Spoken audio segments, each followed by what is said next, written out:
RX 400 у нас не побежден.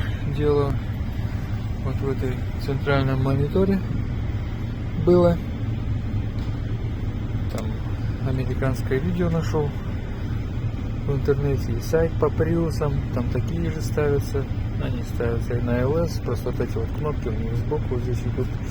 На LX такие же ставятся. Пропаивают контакты, в общем. Целый есть туториал с фотографиями под микроскопом, как они лечат эту болезнь. Все. Вот оно. Все управляется. Здесь все работает. Если монитор вот это выдернуть, этот зависает экран.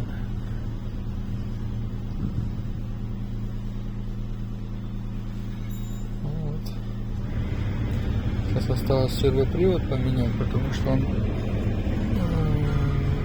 в ноги, ну, в лицо вот ничего не меняется. Он так и продолжает дуть.